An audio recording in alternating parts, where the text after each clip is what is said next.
J'ai vomi dans le métro, j'ai vomi dans le train. C'était assez dégueu.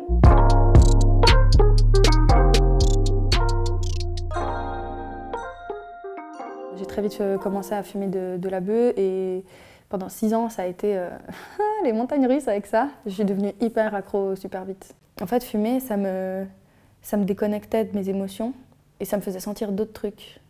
Genre, tu sens fois 10 000, quoi. Genre, tu écoutes de la musique, tu as l'impression que la musique, elle est genre fois 60 plus intéressante que d'habitude. Quand tu manges, c'est décuplé aussi le plaisir, les sensations physiques, tout ça. Et même les émotions aussi, ça peut être hyper particulier. Mais en tout cas, je ne ressentais pas l'angoisse de d'habitude. Et le problème, c'est que ça s'est très vite transformé en cercle vicieux parce que ce qui me faisait du bien au début, c'est devenu ce qui me faisait du mal par la suite. Puisque ça, c'est temporaire, en fait. Le côté ça me fait du bien. Sauf qu'après, tu consommes toujours un peu plus fréquemment, des plus grandes quantités, ça te fait de moins en moins d'effet, et puis en fait ça t'entre dans un cercle vicieux où consommer c'est plus fort que tout le reste. Après ça dépend des périodes, il y a des périodes où quand moi ça allait pas forcément bien, j'achetais plus facilement et je fumais plus facilement seule. Et c'est là que je me rends compte que c'est pas non plus, c'est dans les périodes moins cool où je fume plus. Mais après c'est clairement pas une addiction chez moi, je suis déjà addicte à la clope donc ça suffit, c'est déjà trop. Là ça fait 1 an que j'ai entrepris la démarche vraiment d'arrêter. Je dis pas que c'est toujours simple, surtout ici en Suisse maintenant il y a la CBD qui est légalisée donc ça rend toujours le débat un peu genre se dire oui mais bon si on fume de la CBD c'est pas vraiment de la weed. Comme ça c'est légalisé ici et puis qu'on peut en acheter même au supermarché quoi. C'est vrai que quand tu as décidé d'arrêter de la weed et que des fois tu as envie de refumer, tu te dis bon si je fume de la CBD c'est pas vraiment de la beuh quoi. Ouais alors ça peut me détendre franchement, ça peut me faire rire beaucoup et ça fait du bien quand tu vas pas forcément toujours bien. Et après, au contraire, des fois, ça me met dans des états vraiment douloureux. Où tu as ce fameux bad trip qui te rend mal, auquel tu as envie de vomir, auquel tu entends plus ce qui te passe autour de toi et que tu es tout seul. Et ça, c'est vraiment des trucs où je me suis sentie des fois tellement mal et où ça m'a fait dire, ok, pendant quelques mois, là, je me calme parce que c'est trop. J'ai commencé à boire de l'alcool à 16 ans. Donc avant, je voulais pas toucher à ça. Et une fois, j'étais avec une copine et puis on a bu de la palinka. C'est un alcool roumain. On l'a bu chez elle. Et en fait, ça m'a rien fait. Trop bizarre, ça m'a rien fait. Et c'est une autre fois, quand j'ai rebu de la palinka, que là, ça m'a fait... j'ai compris ce que c'était l'alcool. Je bois pas trop en excès. Le pire qui m'est arrivé, c'était de vomir 1 ou 2 fois. Ma dernière cuite, c'était parce que j'ai mélangé un joint et de la bière. Et ça faisait 1 semaine que je connaissais mon copain actuel. Et on partait le lendemain matin au Mexique, non, à Saint-Eustache avec mes parents. Et je devais les rejoindre à Genève. Et mon copain qui n'était pas encore mon copain, m'a accompagnée jusqu'à Genève à 2 h du matin. J'ai vomi dans le métro, j'ai vomi dans le train. C'était assez dégueu. Je pense que c'est pour ça qu'on est toujours ensemble. Il a vu le pire et il est resté. Non, ça c'était un sacré événement. Alors, je ne supporte pas l'alcool. Pas parce que, oh là là, c'est de l'alcool, c'est pas bien, mais juste parce que j'aime pas le goût. En plus, il y a des bulles, j'aime pas du tout.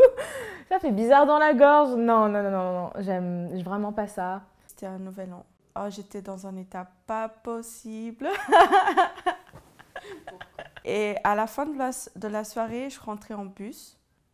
Et j'avais trop envie de vomir. Le seul moyen, c'était mon sac qui était juste avec moi.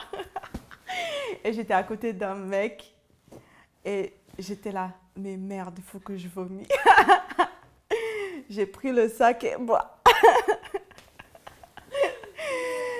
Le gars qui était à côté de moi, je ne sais pas qui c'est, je ne me souvenais plus. Mais s'il m'entend aujourd'hui, désolé. Hein. Une fois, on était au lac avec des potes et on fumait. Et c'était trop, vraiment. C'était trop. C'était un royal déjà. C'est du shit mélangé avec de la beuh. Donc c'était, je pense, la première fois que je fumais ça. Et trop. D'un coup, j'ai commencé à me sentir seule. Mais vraiment, tu vois, il y avait plein de gens autour de moi, mais je ne les entendais pas parler. Vraiment, je les entendais pas. Et je les regardais. Et si je me concentrais sur une personne, je pouvais entendre ce qu'elle disait, mais j'entendais pas la conversation générale. Et là, j'ai commencé à dire, putain, ça va pas du tout.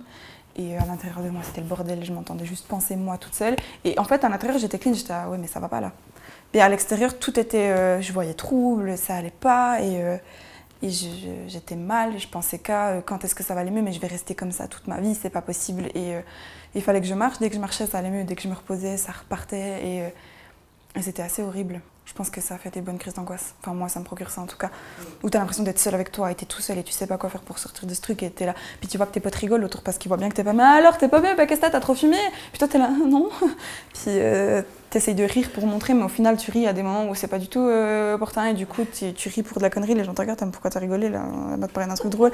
Et toi t'es là, ouais bah j'ai juste essayé de rire pour montrer que je suis dans le truc mais en fait je suis pas du tout dans le truc et je suis pas bien. Et tu sais que si tu dis t'es pas bien, ils vont dire ah putain tu tiens pas. Il y avait mes meilleurs potes qui étaient là, mais il y avait aussi des gens que je connaissais pas hyper bien. Donc du coup t'es là ouais, moi faut que je montre que je suis hyper à l'aise. Donc surtout pas que je fasse un bad trip. Et ça te crée une pression. Et après t'es encore plus mal et dans la galère vraiment. Je bois de l'alcool en soirée et aux apéros. En général c'est plus d'une fois par semaine. Mais j'essaye de diminuer, voire d'arrêter le plus souvent possible. Je pense que surtout en première année de médecine, où je suis sortie énormément, j'ai fait beaucoup de cuites. Et je pense que j'ai eu un peu ma dose et je me suis dit, ouais, c'est pas si fun que ça de boire.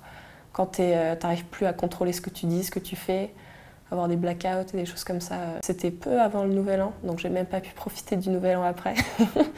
Mais ouais, j'ai bu énormément de vin dans un parc avec des potes.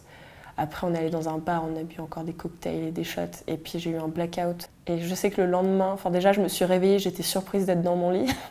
Ce qui est pas rassurant. Enfin, j'avais aucun souvenir d'être rentrée chez moi.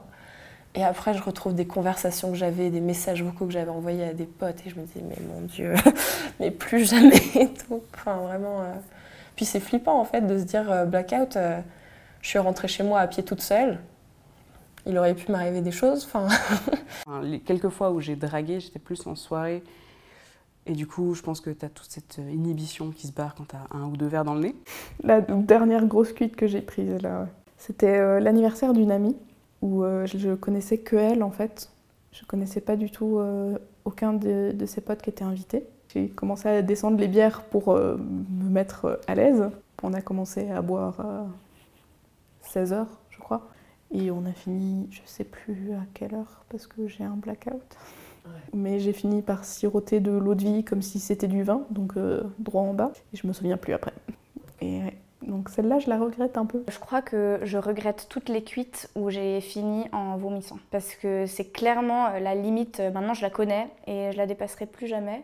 Parce que je déteste ces lendemains de soirée où t'es mal, tu pues...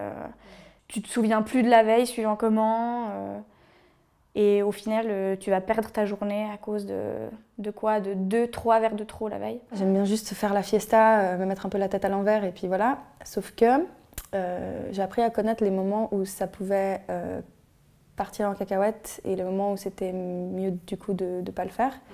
Et les moments où en fait ça va. Dans les périodes de down où ça va pas émotionnellement, où je sens que je suis très anxieuse, que j'ai beaucoup de stress, etc. Je sais que si je me mets à boire, ça peut mal partir. Et moi, personnellement, très tôt, j'ai vu que moi, j'avais l'alcool agressif, en fait. Donc ça, c'est une raison plus aussi de pas trop picoler. C'est que je sais que c'est une part de moi que j'assume, hein, j'en ai parlé plein de fois dans mes vidéos, mais je sais que j'ai tendance à... Ouais, je peux être un peu violente si quelqu'un me saule, si je suis agacée et tout. Et j'ai un côté que j'aime pas chez moi, qui a ce côté un peu j'envoie chier tout le monde, je suis vulgaire, je suis méchante.